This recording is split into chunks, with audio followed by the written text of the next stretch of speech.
Achtung, Achtung, which is, of course, Churchillian for Achtung, Achtung. Well, it's been a week of protest and anger across the Western world, which resulted in the intriguing sight of the statue of former Bristol slave trader Edward Colston being dragged from its plinth and thrown into the docks. But what relevance to the Second World War hath this, I hear you cry, sweet listener? Well, there's also been graffiti daubed on the statue of Winston Churchill in London, accusing him of being a racist. Now, it's not like this podcast to talk about what's happened yesterday. We're much more interested in the events of 70, 80 years ago. 80 years, whatever. But this is relevant, of course, because, we talk about Churchill often in this podcast. Now, James Holland is, of course, here. Let's at least... this is an elephant, and it's certainly in our room. Gingerly try and touch on it. I think it underlines, of course, the relevance of the Second World War, and the fact that the tentacles of that extraordinary conflict are still being felt to this day. Yes, because it is a tentacle from what happened all those years ago. You think about that huge social upheaval, the huge change that was brought onto the world as a result of it, and don't forget what the Western Allies particularly were fighting for. They're fighting for freedom, for liberty, for the right to protest, for the right to have their voice heard, for the right to have equality, and all those sort of things. I mean, that was sort of what it was all about, wasn't it? I mean, the thing is that there's no doubt that, he wrote unequivocally racist things. He talked about martial races and people of different races literally having different value to the English-speaking world. And, of course, he does write a history of the English-speaking peoples and all that sort of stuff. And we know exactly what he means by that, right? But it doesn't mean people have learned English. But the thing about the Second World War... there we go. There's a we have ways of making you talk opening frame for an argument. The thing about the war is this is when the West has to pick a side. And even Churchill, who's a racist, there's no denying that, and who makes mistakes in the conduct of the war is about picking a side between or against the other guy. Because if it's a racism Olympics, Churchill I don't think even gets on a podium in the Second World War. If we're honest here, I don't even know, and some people would argue that he does, and getting into that nitty-gritty, getting into that argument is something I don't know that we would want to do, because right at the headline of this, yes, absolutely, he was a racist. But the ramifications of the West picking a side in the war, yes, they weren't immediately acted upon, and yes, racism wasn't immediately on everyone's agenda, but it became the thing.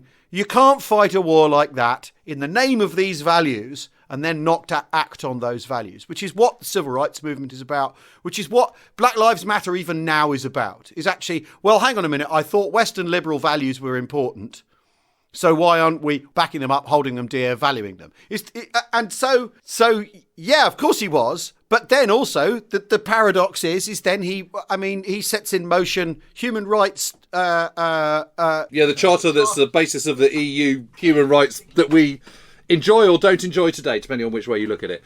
And there was the Atlantic Charter of Atlantic meeting of August 1941. Churchill went and met with Roosevelt off the Canadian coast, and one of the big things was to uphold freedom for all and liberties for all, devoid of race and all the rest of it. I mean, it was a quite deliberate kind of anti-imperial line from Roosevelt, and it was quite deliberately there to kind of make the British squirm a little bit, but Churchill signed up to it and was then held to it. I mean, a lot of it, this goes down, I mean, I've seen a lot of stuff in the paper and on social media about the Bengal famine. I have written about it in my Burma book. All I'd say on it is a lot more nuanced than a kind of, a few characters in a tweet would suggest. Well, you could argue, if anything, that the cause of it all is imperial collision in that part of the world, and that if you are anti-imperialist, then you argue that imperiums are anyway based on a racist foundation, a racist structure. So yes, racism is to blame for what happens there. But again, look at the other guys. I mean, the Japanese Empire and its ambitions are as even more nakedly racist than say the history of the British Empire in India. So which isn't, of course. I mean, of course, there's a tightrope here, which isn't, of course, to excuse the British Empire in India, but it's to say, well, look at what's to contextualise, though, isn't it? Well, yeah, but people don't like even you saying it's to contextualise it because that sounds weaselly. It's to say what's going on at the time.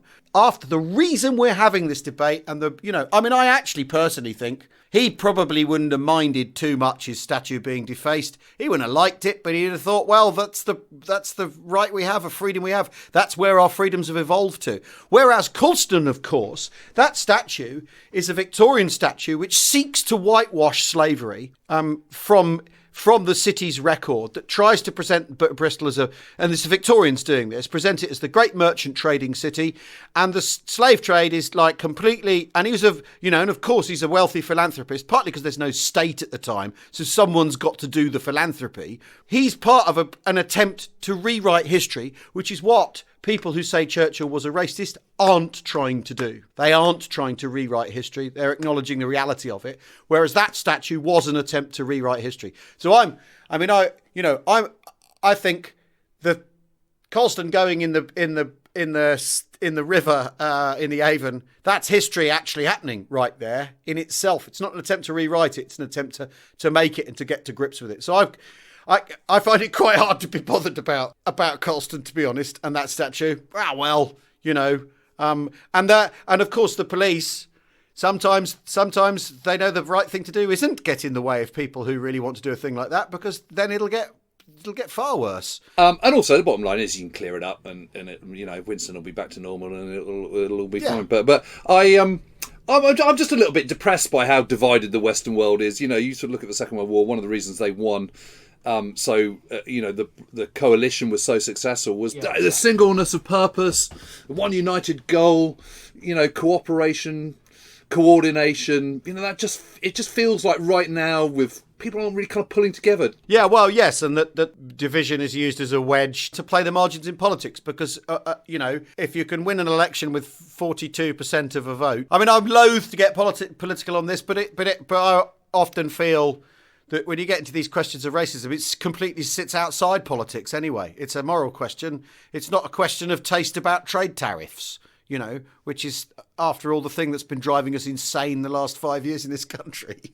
Well, and also, I mean, I would say that, one of the things where I feel, if you're sort of analysing, why are we so interested in the Second World War? There is this morality to it. That is the bedrock of our interest in the Second World War.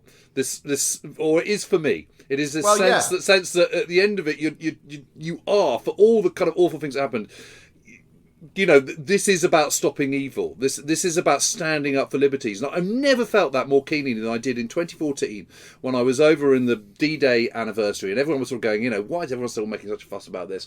And I just remember it was this beautiful sunny day, and everyone was partying, and it was so international. There were so many different people there from all over Europe, all over the world. People in sort of having a big party. Of course, it was a kind of largely kind of Western world European thing, but it was still a great coming together of different peoples. And I thought, wow, this is what they all fought it for. We all want a world where there's equality and no racism, and policemen aren't kind of sitting on people's necks. I mean, that's just horrible. And I recommend, if people get a chance, go and have a look at what Arnold Schwarzenegger has to say about this online, where he points out that he grew up in post defeated Nazi Austria, and it's actually worth a look. I mean, I never thought we'd bring the Terminator into We Have Ways of Making You Talk. But he's done it. He's done it somehow. We've had lots of fantastic emails, tweets, independent company posts, all coming our way in the past few weeks. This came by email from listener Andy Reid. Just listened to the Blitzkrieg 1940 episode and heard you mention the Atlantic convoys. This brought to mind a question I've had for some time, resulting from some family tree inquiries. Two of my mum's cousins, David Jones, 36, and his brother Frank Jones, 30, were aboard the steamer SS Ramillies en route from the Tyne to Baltimore via Liverpool with a crew of 37 and 4 gunners. Joining convoy OB317, they were escorted along with 22 other merchant vessels into the mid-Atlantic until they were left to proceed to their own destinations as the escort returned for the next convoy. Unfortunately, 1,100 miles southeast of Cape Farewell in Greenland, or roughly midway between Ireland and Newfoundland, Ramillies was torpedoed and sunk by U-97 under command of Captain Lieutenant Udo Heilmann. Only 11 seamen and 1 gunner survived, picked up by another merchant vessel. Now my 90-year-old mother adds a further chapter to the story. Apparently, after being torpedoed, 2 lifeboats were launched and David and Frank were in separate boats. David asked one of the crew in his brother's boat if he could swap with him to be with his brother, as Frank couldn't swim. This was agreed, and I imagine you can guess which lifeboat was then never seen again. The story related to Frank and David's family by one of the survivors. Just shows how little decisions can change your life. My question is, why were they left to their own devices for so much of their journey? Were they not aware that U-boats patrolled so far out? Was it a case of pot luck and the unlikelihood of being spotted by a U-boat in mid-Atlantic? Yeah, so when was this again? It's 1941. OB317 is 1941. So Heilemann, yes, gets the Ramillies, which is 4,553 tons. And then U-38 under Heinrich Lieber takes up the Vulcan. Well, SS Ramillies is a big. That's a big vessel, isn't it? So yeah. That's a steamship. So they tended to operate on their own outside of convoy because they were quick. Yeah. So they could operate faster than a U-boat could. So for the most part, that's why they were generally safe on their own. Very, very bad luck. I mean, that is that potluck thing. I'm reading, and you've just read, and our producer Tony has just read The Good Shepherd, which is C.S. Forester's book, a captain of a convoy escort destroyer. In fact, he's the commander of the escort and is running his own ship as well, which is by C.S. Forester, who wrote the Hornblower books. If you're a Hornblower fan, I was when I was a kid. And this book is absolutely amazing for the getting into the guy's head.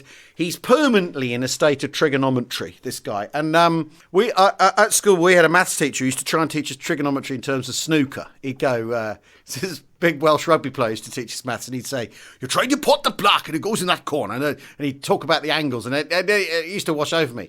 But this book makes it quite clear that what you're looking at all the time is you're doing this sort of and actually with the U-boat with depth, it's sort of 4-dimensional, because whichever direction you go in, it then changes your relative position to the other guy, but whichever direction he's moving in and at what speed and where the other vessels are and what the range of the weapons are and what the depth is, and if the U-boats let off a Pillenwerfer, which is a device they had for which they'd release a thing that actually let off a great big bubble of air, which would reflect on the sonar as a decoy sonar trace. And so this book's inside this captain's head in a pitching, rolling sea, how fast his vessel can go. And if the convoy changes direction, that's the bit right at the start of the book, the convoy has to change direction. And he makes the point that, so you've got 30 ships that are all different, that are all got different handling, different maximum speed, different fuel consumption, different, different loads and all that. And so the minute the convoy changes direction, it's total chaos. With everyone going at different speeds, some people overshoot, they try turning round. And also, these convoys are stretched over miles. Yeah. It's quite amazing. And I really recommend it as a read because you're right, and I think is it the basis for the Tom Hanks? Yes, exactly. Yeah, it's called Greyhound because the Krauser's ship is called the Keeling. Which is not very sexy for a movie title. But Greyhound sounds quite good, doesn't it? Well, I hope what's really great though is that because you're in the captain's head, there's an English ship. There's a Polish ship with an English radio operator. And when he talks to the Polish ship, he has to think carefully about how he talks to them. And there's one bit where there's some torpedoes miss the Victor. And he says, those torpedoes seem to have missed you. Yes, thank you. Yes, sir, the torpedoes have missed. And then he thinks to himself, I've got to show some consideration to these people. So he says, well, thank God they missed. We were worried about you. And the bloke replies, thanks very much. We can look after ourselves. It's just like, pow! And there's a Canadian ship as well. So he can talk differently to them because they'll understand a bit more of the vernacular and all that sort of stuff. And the fact that every single word he utters, this captain, he has to weigh and consider is brilliant in the book, and just staying awake. And the part of the story is that he's been he's been repurposed as an escort captain. He's a bit old and he's a bit past it. And if him and his wife hadn't broken up, he'd have been in Pearl Harbor and all that. It's really good. It's really, really good. Oh, it's so good, isn't it? Yeah. And he's just and his wife has left him, or it's so brilliant. So anyway, I've now got the ship, which I'm really looking forward to. But Forrester must have spoken to those captains to research It just the book. feels so right, doesn't it? As a historical Yeah. novel, Yeah, it feels yeah, absolutely spot on. Okay, we need to take a short break. I've got to check our Aztec and look for pings.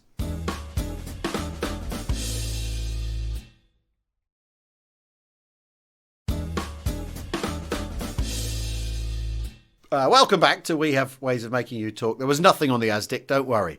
Proceed on a heading 103 degrees at 20 knots, please, Mr. Holland. Well, 20 knots, that's going something. No, you say 103 degrees at 20 knots, sir. Aye, aye, sir. That's what you have to repeat the heading. You repeat the heading. 103 degrees at 20 knots, sir. Very well. Thanks for all of your positive feedback to our Dunkirk specials in particular. I mean, I absolutely love doing that. Though by the end of the 8 days, I was so bogged because we had to record them all in slightly different order that they came out and pace it all through and do a day by day. And I was kind of boggled by the end of it, which I think does the event justice. If you're not boggled by Dunkirk, there's something wrong with you. And our next crazy content idea is our plan to do a Band of Brothers watch along. You'll need a copy of Band of Brothers on DVD or on Amazon or Now TV. I mean, some of you have got it on VHS, haven't you? You fools. And we're calling it Gurglebox. Gurglebox, very well. Then what you do is you watch Band of Brothers on the telly and have James and I on a split screen on your laptop or your iPad or phone, yakking along to it, or like just being gripped by the incredible drama and the very high production standards. Now, of course, weirdly for this podcast we've been talking about this week. Churchill wasn't the only Second World War figure in the press this week. There's been an interesting splurge of World War II revelation publishing with the Defiant theory the other week that the Defiant was the best fighter the Allies ever built. And then, of course, what do you make of the news that Rudolf Hess was apparently trying to overthrow Churchill with the help of the Poles? I don't think a lot of that, to be honest. Well. Let's just start with the Polish government in exile, right? There's absolutely no way they're going to want to do a deal with the Nazis. That's them. Secondly, the Nazis. There's absolutely no way they're going to do a deal with the Polish government. They don't recognise it exists. Part of the entire business of invading Poland is to get their hands on Poland and destroy Poland and turn Poland into a German colony.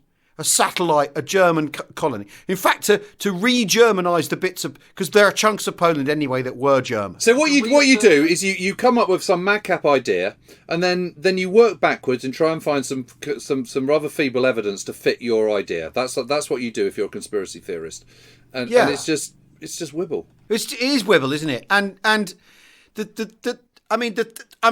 unless of course what they're trying to demonstrate even further is how clueless Rudolf Hess was, right? Which I think there is some merit in that particular bit of it. Because he was totally clueless. His plan when he arrived in the UK was the act of someone like without any understanding whatsoever of who he was dealing with. He had no idea of who was in the British. He was losing influence. He was one of the originals. Yeah. He was one of the diehards. He was supposed to be Hitler's deputy. He knew he was absolutely losing complete influence to Martin Bormann and to everybody else. He wasn't the sharpest tool in the shed. Also, a total crank. He was one of those guys who believed in kind of world ice theory and all that shit. Yeah. And he suddenly thought, what can I do? And he was losing his mind. He was having a mental breakdown at the time, I'm pretty certain. Yeah. And he thought, oh, here's fun. This is what I'll do. This is how I'll get back into favour. I will say, the big problem that we have at the moment is we need the West out of it. So I'll fly over to England, and I'm sure they'll see reason when I see them face to face. That's all we need. We just need that kind of, mano a mano approach. We'll sort it out. Then I'll get Britain off the Führer's back. That means he's got a free reign in Soviet Union without having to worry about the West. I don't think it's any more complicated than that. And I don't think people, sometimes the most obvious thing is usually the reason. Yeah, it's Occam's razor on this one. And but it also indicates, that they were all completely clueless about the British establishment, about who was actually. But it's not even geopolitical understanding. It's not reading the papers. It's not knowing who's in charge in London. I mean, no, it's total stupidity. I mean, it's just it's absolutely harebrained in the highest order. Well, that's that dispatched. Right, okay. We have an independent company member. If you're an independent company member, that's because you've subscribed to our Patreon, where you get to enjoy daily debate. We get our audiobooks, which reminds me of a whole load of stuff to record.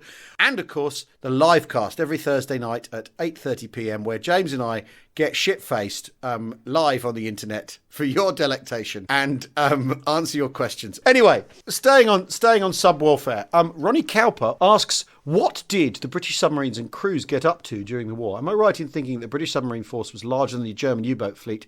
And yet I've heard next to nothing about their exploits. Great show, boys, and get the Colonel back on. Cheers. Well, it was larger at the start of the war, but obviously not at the height of the U-boat war. But British submarines were particularly strong in the Mediterranean. That's where they were most heavily used, but they were used all over the place. Yeah. The 10th Flotilla was the legendary 10th Flotilla, which was based at Malta during the siege of Malta. The highest scoring Allied submarine ace of the war was of American or British or Canadian or whatever, was David Wanklin, who we've talked about before, Wanks. known as Wanks, and I was lucky enough to know Tubby Crawford very well, who was his number two, or his number one rather, I should say, is what they're officially called, his second in command on HMS Upholder for much of the time, before being sent back to do his Perisher, which was the commander's course back in Britain. And then Tubby then came back out again and in charge of HMS Unseen, and was involved in the Mediterranean in North Africa, and was on operation during Operation Husky. Which was the invasion of Sicily. He was great actually, because they were. I think I mentioned before. When the Upholder attacked the Conti Rosso, which was an 18,000-ton troop ship, and they went underneath the destroyer screen to destroy it because their Aztec was out. So they did it kind of purely visually, and then got depth charged something like 38 times, 36 times. And I remember saying to Tubby, gosh, that must have been absolutely terrifying. And he was one of those sort of brilliant, understated people, and he just went, well, I suppose it was a bit hairy. And the thing I always tried to keep hold of was the fact that any depth charge, you've got to sort of hit on three planes, because, you can move down and forward and back and up and round and forwards and backwards, which actually makes you jolly difficult to hit. Well, but... we've been talking about controversy and how history gets written in the first half of this podcast. I think the reason we don't know about the British submarines and crews is because we won. We talk about German submarine warfare because it gets in the way of us winning the war. It interrupts our attempt to win.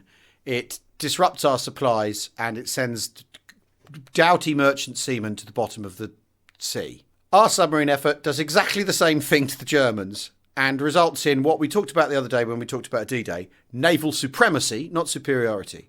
The Italian Navy, Italian shipping, German Navy, such as there is one, and German shipping, such as there was any, is all at the bottom of the sea, thanks to these crews.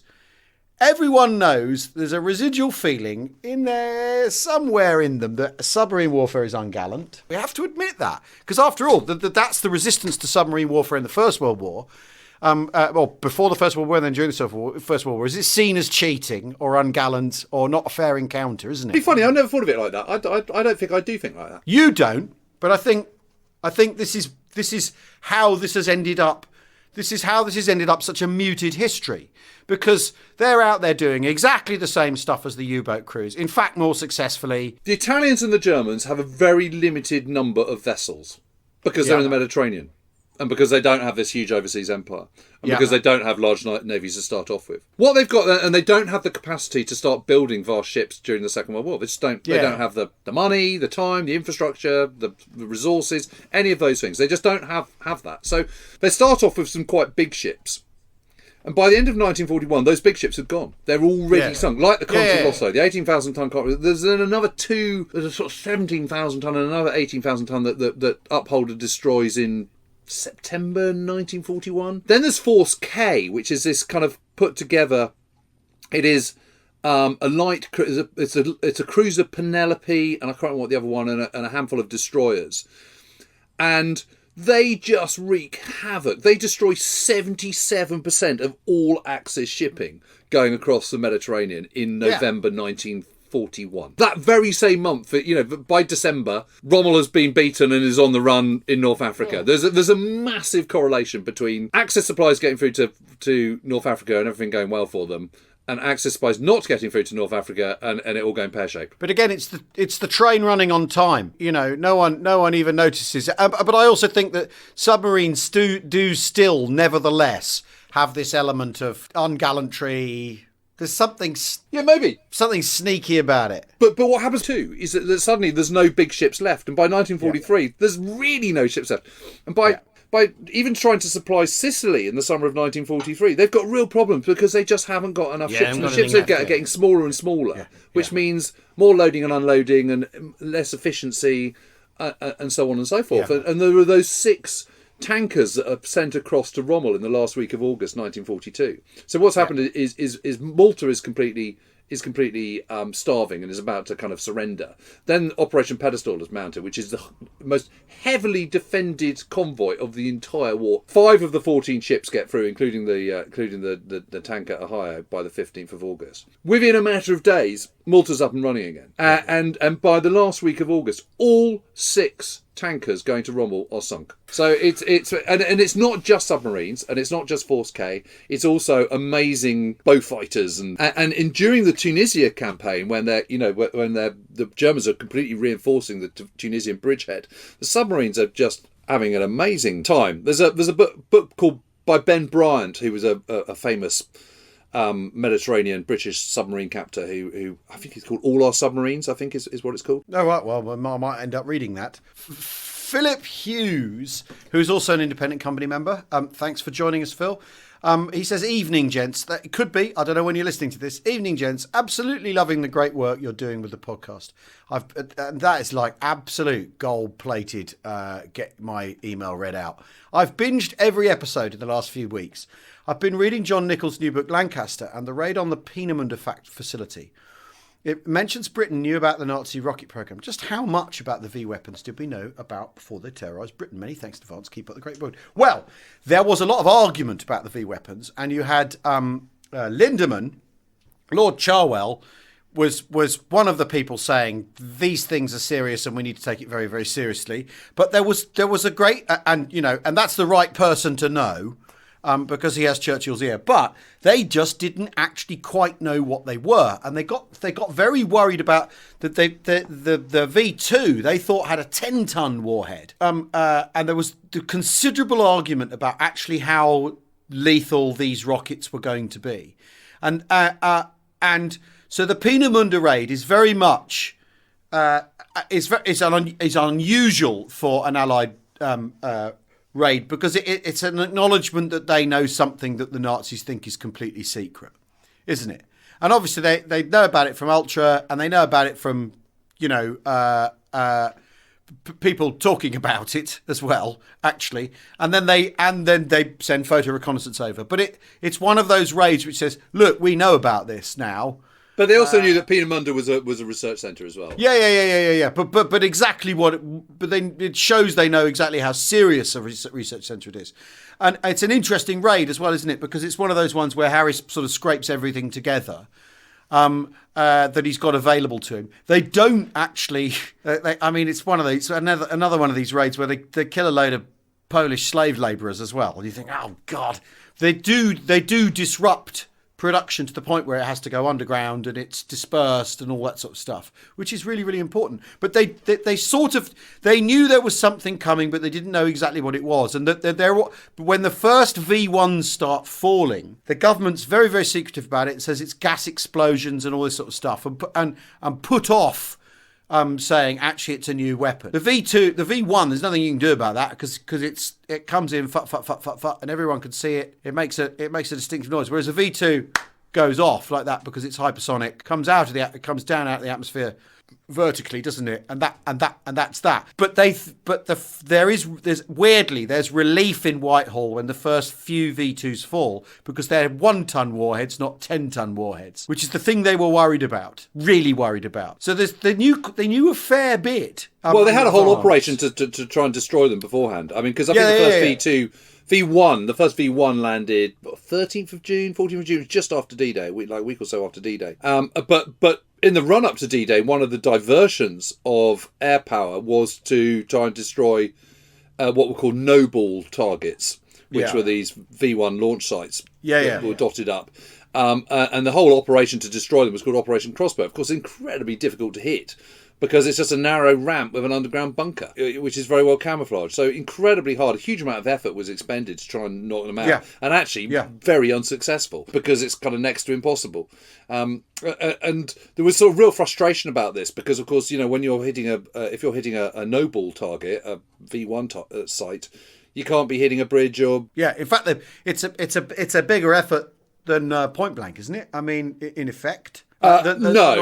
Point blank is the number one. Not the point blank. No, than the interfering with the transport thing. Yeah. It's certainly a big effort, and one of the reasons why everyone gets so twitchy and nervous about the attrition period in Normandy, where the map doesn't seem to be moving, is because they want to get to these V1 sites and knock them out. The soon as bombs start falling on your own cities, you have this incredible kind of moral imperative to kind of do something about it ASAP. And it's June, July 1944 when Britain sustains its most casualties, full stop. And their battlefront casualties in Normandy and Italy, obviously, and in the Far East, but their home front casualties because the V weapons blitz gets underway and is killing a lot of people. And so that's Daniel Todman says that's the moment of most total war during the Second World War for the British, which is June, July, August 1944. I mean, and after all, a big part of the Market Garden decision is there's the V2 launch sites in Holland, and it would be great to take those out. Absolutely, and not enough of that political pressure is factored in when people analyse Market Garden either. That's a great question, though. I'm yet to read John's book because it's on the pile ahead of John's, and I keep forgetting to talk about this. Is this book which I was sent by Charles Barnes sent me a copy of this, which is called Churchill's Colonel: The War Diaries of Lieutenant Colonel Anthony Barnes, who I mean everyone's Churchill's Colonel, but this guy, if you see what I mean, but this bloke's diary. It's literally day to day. So should we see what he says about D-Day? He's in Italy. Okay, at 8 a.m. the really thrilling news comes from a German source that the invasion has started. 10 a.m. Eisenhower confirms this personally, and by 11 a.m. it's in the headlines of the news. Pray God it goes well and it puts an end to this war this autumn. So he thinks that the Overlord is going to end the war in the autumn. And then we move on slowly. And at 2:30 p.m. we find Rome coming into sight. Curiously enough, we follow the road that I'd noticed 5 years ago when flying in. I also see the high tension wire that almost finished us off. We don't enter the city but bypass it. There seems to have been a lot of fighting in the outskirts. There are a number of dead about and many animals in that strange ungainly posture, legs straight, stiff and wide apart. It's not very pleasant. An unfortunate detour leads us right under the barrels of a battery of 155s as they begin to loose off. The blast is truly terrific. At one stage in the afternoon, we halt in Convoy, and I find myself alongside a Hun with most of his head missing. Someone puts a map over the gap. We bivvy in a nice field outside the city. In 21 hours on the road, we have moved 28 miles. Even with the heavies firing directly over us, it won't stop me from sleeping. It's really, really good. It's really, really good. I was sent a copy, and I keep forgetting to talk about it. And I hope we can redress. I think maybe we could do, maybe on Thursday I'll pick for the live cast, I'll pick a juicy entry and we'll read that because it's very entertaining. I mean, it does contain some of the racial language of the time, as if to underline our original point, I have to say. It's really, really good. Wednesday, 21st June 44, B Squadron on a scheme all day and we go out to supervise. There's a huge amount of rain. We call it Hitler's weather, as every time the Hun pull out for a long run, our forward troops get held up by bad weather and the air strafing is handicapped. Anyway, bad weather in the war. Bad weather. Well, bad weather ruins the air cover, which is of course, if you've got air cover, it screws everything up. If you haven't got any, and you're the Germans, oh well. Oh no, I just never get over just how awful the winters were throughout the entire Second World War. Maybe we would have finished it by Christmas '44 if it hadn't been for that. Yeah, there's your counterfactual. I think we've covered plenty of ground for this week. I'll remember to read this out on the Thursday because diaries, I think, they're always a nice little snapshot, aren't they? That's it for this week. We all need to lie down. Thursday, we are live streaming as usual. Hope to see you there. The usual rolling thunder of a We Have Ways livecast. Cheerio. Cheerio.